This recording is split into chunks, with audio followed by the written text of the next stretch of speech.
Welcome to the game practice, which is designed to complement our tactical analysis piece. Does Rodri understand Linda's pressing patterns? If you haven't already, make sure you check out the short class first and the skill practice. This practice is flexible and it aims to show you how we work through the pressing triggers with a particular focus on the number 6 role. So let's have a look at the practice. Now I just want to show you the setup to start with.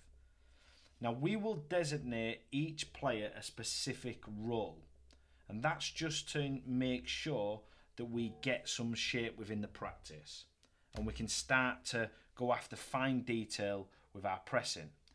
Now we will allow the players to move out of their area, but they've got a 5-second rule, so they can go and join in anywhere they want or go and press the ball or step in with the ball.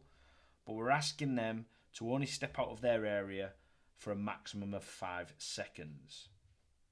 So to start each game, we'll play from one of the goalkeepers in the first section, where there'll be a 3v1 scenario, so 2 defenders and 1 goalkeeper. Now as soon as the goalkeeper plays the first ball or the first pass, the defending team can go and press the ball from the centre or wide areas.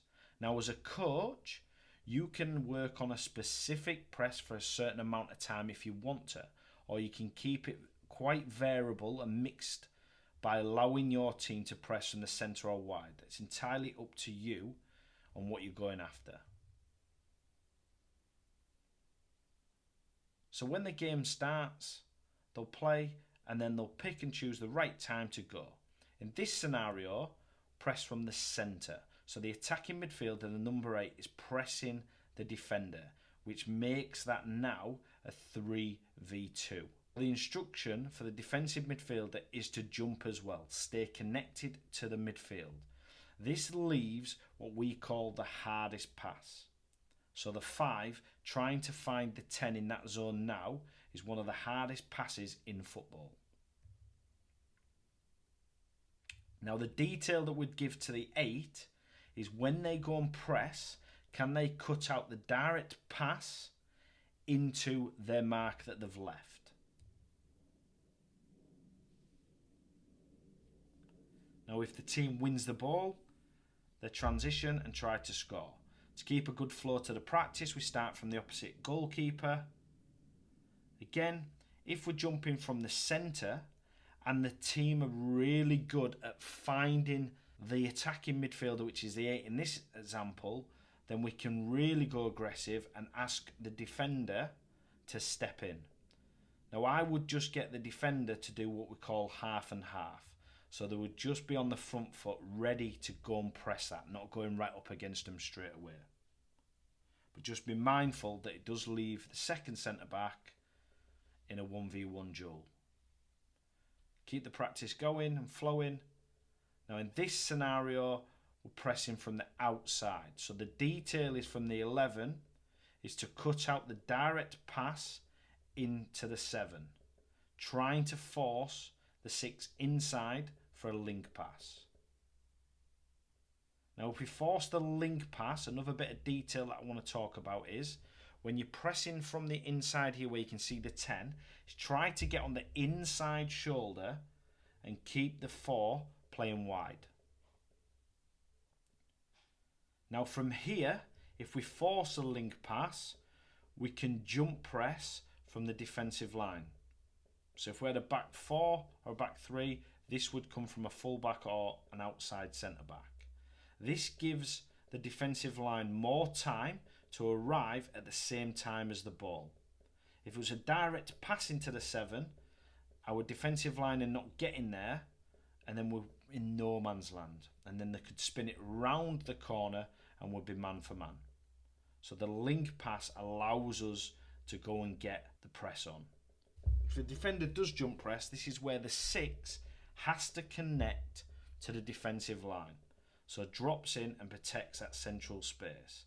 Now we understand that they leave the 10, so this is where the midfield need to work together.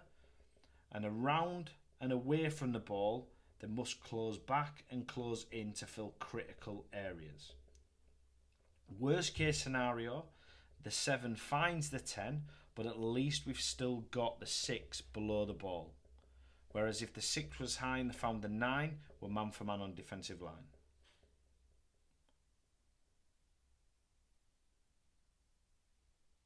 And then we just keep the practice flowing, recognising opportunities when to win the ball, break and score. And we just keep it flowing and then stepping in when we feel that we need to step in. Just be mindful that you need to keep encouraging the team even if they get the press wrong, because you only have to get one right for you to score.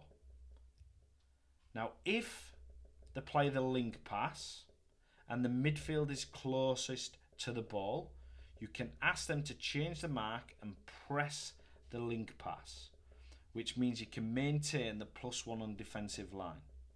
And I mentioned it in the class that this was a Jurgen Klopp classic, if he was trying to maintain that +1. All the midfielders need to do, nearest player shifts and presses, and then the players away from the ball close in and close back.